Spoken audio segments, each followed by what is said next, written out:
যারা স্বল্প পরিসরে মাল নিতে চান তাদের জন্য রয়েছে যে কোনো অঞ্চল থেকে সুন্দরবন কুরিয়ার সার্ভিসে মাল নেওয়ার সুযোগ। আপনারা চাইলে এখানেও যোগাযোগ করে নিতে পারবেন।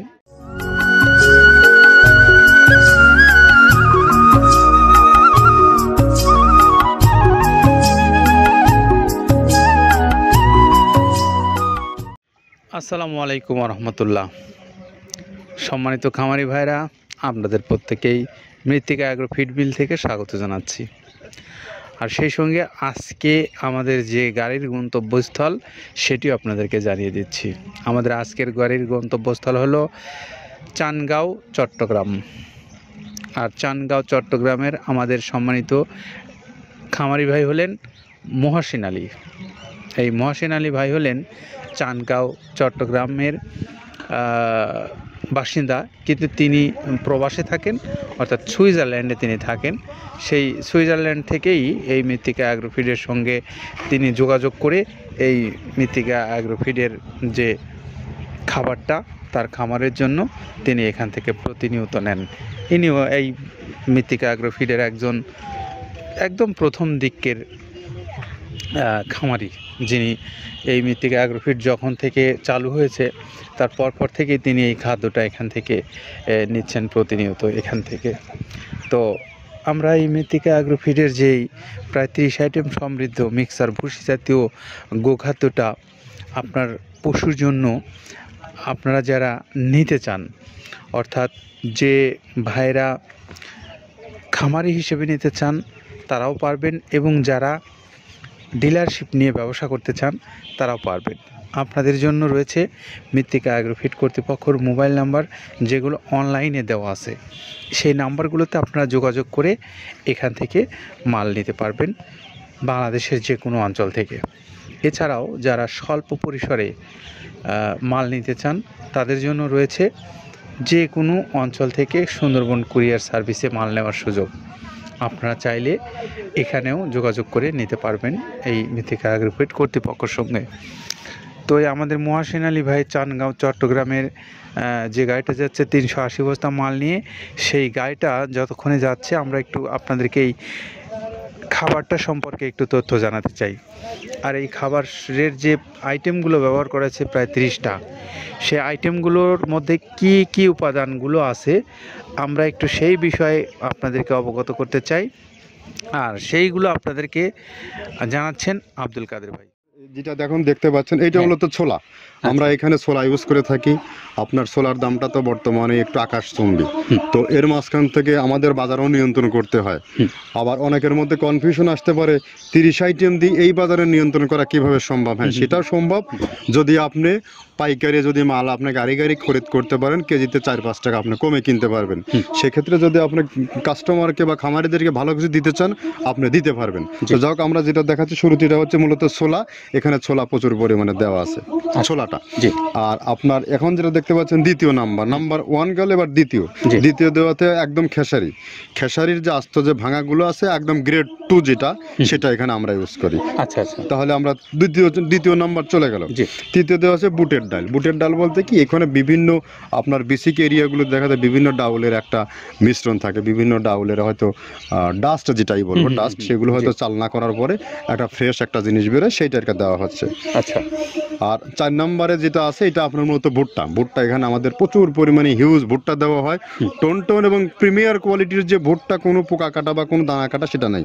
প্রিমিয়ার কোয়ালিটির ভুট্টাটা আমরা কিন্তু এখানে অলওয়েজ টাইম ইউজ করি, এবং টোনকে টোন এক চালানে দেখা যায় আমাদের 14 থেকে 15 টন আমাদের শুধু ভুট্টাই এখানে ইউজ করি, যার কারণে খাদ্যর গুণগত মানটা এখনো বলবৎ আছে এবং অনেক ভালো আছে। তো যাক, ভুট্টাটা আমরা কন্টিনিউয়াসলি ইউজ করতেছি। ভুট্টা এখানে যদি কেউ সিঙ্গেলি ভুট্টা নিতে চায় গাড়ি ধরে নিতে পারবে, কারণ খুচরা দেওয়া ঝামেলা হয়। আমরা যখন মালগুলো কিনি স্কেল করে টোন হিসেবে আসে, 22 টন 24 টনের গাড়ি আসে। আপনি চাইলে আমাদের কাছ থেকে ভুট্টাটাও কেউ কালেকশন করতে পারেন। আর 5 নম্বরে যেটা আছে সেটা হচ্ছে আপনার ডাবলি। আচ্ছা আচ্ছা। ডাবলির যে ডাউল আছে এটা কিন্তু গ্রেড 1 দেওয়া সম্ভব না। এটা দেখা যাচ্ছে যে কিছু কিছু অকশনে কিছু কিছু মাল সেল হয়, যেমন ওই পোর্টগুলোতে, বিশেষ করে হিলি বা বিভিন্ন বোমরা, সাতক্ষীরা বিভিন্ন পোর্টে মানে আমদানিকৃত কিছু মাল দেখা যায় পোর্টে থাকে, সেগুলো এগুলো আমরা ওখান থেকে কালেকশন করি। ডাবলির ডাউল। তারপরে আছে জবটাও এখন আকাশচুম্বী। এটা আসলে আমরা কোনো চালানে পাচ্ছি দিতে, কোনো চালানে দিতে পারতেছি না। এটা আমদাম, মানে এটার প্রোডাক্ট অ্যাভেলেবল পাওয়া যাচ্ছে না। যদি পাইতাম আমরা কিছু হলেও এখানে শো করতাম, তবুও আবার কিছু পাইছি আমরা, সেগুলো এখানে ইউজ করছি। কিছু কিছু সময় নীল হয়ে যায় জবটা। তো যাক, নাম্বার সাথে দিচ্ছে গম। গম যেটা আপনার দেখা যাচ্ছে একটা গম একটু লালটে আছে, ওই লালটে বলতে কি দেশি গমটা লাল, আর এলচি যেটা সেটা একটু ওরা দেখা যাচ্ছে বর্ডার থেকে আনলে ওগুলো দিয়ে কম দামে একটু কেনা যাচ্ছে। আচ্ছা।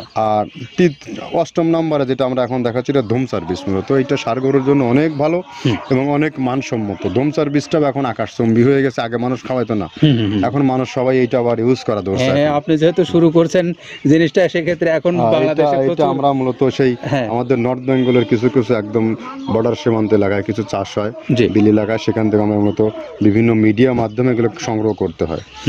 আর আপনার হরটা আপনার কি, এটা পাখির খাবার। এটা তো অনেক এখন, আগে তো ওই আগাছা যেটাকে বলে সেই আগাছা, এটা মানে এটা আপনার যদি চান বিভিন্ন জায়গায় বিভিন্ন সময়ে গ্রেড 1 2 মিল করে কিনলে যা 2 গাড়ি যদি মাল কেনা যায় অনেক দিন ইউজ করা যায়। ওদের বেশি ইউজ করা কঠিন হয়ে যায়, ব্যালেন্স ঠিক করা যায় না।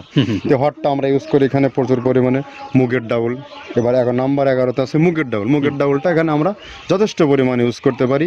এটা আপনার রিজেকশন কিছু ডাউল পাওয়া যায়, সেটা আমরা ইউজ করে থাকি। আবার আপনার মিক্স ডাল, বিভিন্ন যেমন মুগ, মাসকলাই, মসুর, আদার্স দিয়ে আমরা সবগুলোর সমন্বয় দেখা যাচ্ছে ওই যে চালনা থেকে এগুলো যদি যারা এগুলো সংগ্রহ করে, ফরিয়াদার এগুলো সংগ্রহ করতে হয় বেসিক নগরী থেকে। এগুলো মূলত যে এলাকায় ডাউলের মিল সেখানে সংগ্রহ করা হয়। তারপরে নাম্বার 13তে আছে আপনার হচ্ছে, এটা হচ্ছে নারিকেলের খোল, প্যারাশুট নারিকেলের খোল। এগুলো আমরা মিল থেকে আপনার ডিও কিনি, ডিও থেকে সেই মালগুলো এখানে আসে। নারিকেলের খোলটা এখানে প্রচুর পরিমাণে ইউজ করা হয়। এটা দুধের গরুর জন্য অনেক পুষ্টিগত গুণসম্মত এবং ফ্যাটানিংয়ের জন্য ভালো, বকনা গরুর জন্যও ভালো এগুলো। তো আপনার এটা আপনার কিন্তু দুধের গরুতে অনেক ফ্যাট তৈরি হয়। এটা যে গরুর দুধগুলো পাতলা, এটা কিন্তু ফ্যাটে বৃদ্ধি হয়। এটা চাইলে আপনারা খামারে এক্সট্রাভাবে গাড়ি ধরে নিতে পারবেন। খুচরা তো ওগুলো সমস্যা না, খুচরা কুরিয়ারে যাওয়া ঝামেলা হয়, গাড়ি ধরে আপনারা নিতে পারবেন। তো ধর এভাবে নারিকেলের খোল দেওয়া আছে। নেক্সটে দিচ্ছি বাদামের খোলটা। বাদামের খোলটা অনেক গুণগত মান, অনেক পুষ্টিসম্মত। বাদামের খোলটা দেওয়া হচ্ছে। মটরের ভুসিটা এলসি, এটাও আমরা এখান থেকে আমদানি করছি। মটরের ভুসিটাও আমরা প্রচুর পরিমাণে ইউজ করি। তারপরে গম ভুসি আমাদের এখনও 2 গাড়ি আনলোড হচ্ছে। এসিআই মিলের, আকিজ মিলের বিভিন্ন ব্র্যান্ডের যে ভুসিগুলো সেগুলো আমরা ইউজ করে থাকি। এখানে প্রচুর পরিমাণে গম ভুসি দেওয়া হয় এখানে। আবার ডালের বেসন, এখন দেখা ডাউলের কিছু কিছু বেসন পাওয়া যায়, আগে প্রচুর পরিমাণে পাওয়া যেত। এখন এই সামনে শীতের সময় আবার স্ট্রিট ফুড বিক্রি হয় বেশি, যার কারণে স্ট্রিট ফুডে চলে যায়। এটা ওই যে বড়টা রাতে তৈরি হয়, এখন একটু সংকট হবে সামনে। একদিন খুব ভালোভাবে দিতে পারে, জানি না কত দিতে পারবে এগুলো। আবার এগুলো স্টক করে রাখাও যায় না, পোকা হয়ে যায় এগুলো। তো আমরা বেসনটাও ইউজ করে থাকি। ভুট্টার একটা হাস্ক আছে, ভুট্টার ওটাকে স্যালবো বলে, স্যালবোটাই যে দেখবেন এটা ভুট্টার স্যালবো। তারপরে খেসারির ভুসিটা দিচ্ছি এখানে, খেসারির ভুসি। আর খেসারির ভুসি দিচ্ছি এখানে। আবার এর পাশাপাশি মসুরের ভুসি, যেটা এখন দেখতে পাচ্ছেন এটা মসুরের ভুসি। মসুরের ভুসি এখানে প্রচুর পরিমাণে, এগুলো সারা বছরই কন্টিনিউয়াসলি পাওয়া যায়। কিছু কিছু সময়ে আপনার অন্য অন্য প্রোডাক্ট শর্ট পড়ে যায়। ট্যাঙ্কারের ভুসিটা এটা আমরা ইন্ডিয়া থেকে আমদানি করছি, এলসিটা। ট্যাঙ্কারের ভুসিটা প্রচুর পরিমাণে আছে, এটা আমরা দিতে পারি অলওয়েজ টাইম। মাসকালের ভুসিটা দুধের গরুর জন্য বেস্ট। মাসকালের ভুসিটা এখানে প্রচুর পরিমাণে ব্যবহার করা হয়। তো যাক, সার্বিক দিক মিলে ধানের কোড়াটা যেটা একদম কোড়ার তো গ্রেড কয়েকটা আছে, আমরা সব থেকে যেটা মিহি যে কোড়া, যেটা নাম্বার 1, সেটাই আমরা এখানে ইউজ করে থাকি। সরিষার খোলটা পরিমাণে কম দেওয়া হয়। সরিষার খোলটা বেশি দিলে হয় কি, দেখা যাচ্ছে যে আপনার দুধের গরুতে একটু সমস্যা হয়। ষাঁড় গরুর জন্য ভালো, দুধের গরুতে একটু দুধ শুকায় যায়, যার কারণে সরিষার পরিমাণটা আমরা পরিমাণ মতো ইউজ করি। আবার এখানে সয়াবিনের ভুসি, 25 নম্বর সয়াবিনের ভুসিটা আমরা প্রচুর পরিমাণে ইউজ করতেছি। সয়াবিনের ভুসি আমরা ডিও কিনছি, সিটি মিল থেকে, ফ্রেশ মিল থেকে, বিভিন্ন মিল থেকে এগুলো কেনা হচ্ছে। আবার ধান, আস্ত ধানটা আপনার ভাঙায় দেওয়া হচ্ছে। এভাবে একের পর এক আরও 4-5টা মাল দেখছি এখানে আমদানি করা নেই। মোটামুটি এভাবে গমে ভুসি, মসুরের ভুসিরই গ্রেড 2টা হয়। এখন আমাদের তো সমন্বয় করতে হয়, মাসকালেরও গ্রেড 2টা হয়। এভাবে দিয়ে 30টা আইটেম সমন্বয় করে একটা মিশ্রণ তৈরি করা হয়। প্রিয় খামারি ভাইরা, আমরা এতক্ষণ আব্দুল কাদের ভাইয়ের কাছ থেকে শুনছিলাম যে এই মৃত্তিকা অ্যাগ্রোফিডের খাবারটা কী কী উপাদান দিয়ে তিনি তৈরি করেছেন দেখলাম। এখন আপনাদেরকে একটু বলতে চাই যে এই খাবারটা আপনার কাছে কেমন লাগবে, যে উপাদানগুলোর কথা বলা হয়েছে। যদি ভালো লাগে আপনি অবশ্যই যোগাযোগ করে খাবারটা নিতে পারবেন। তো আমরা এই মহসিন আলী ভাইয়ের গাড়িটা চলে যাবে 380 বস্তা মাল নিয়ে, সে দৃশ্য দেখে আজকের মতো বিদায় নিচ্ছি। ভালো থাকবেন সবাই, আল্লাহ হাফিজ।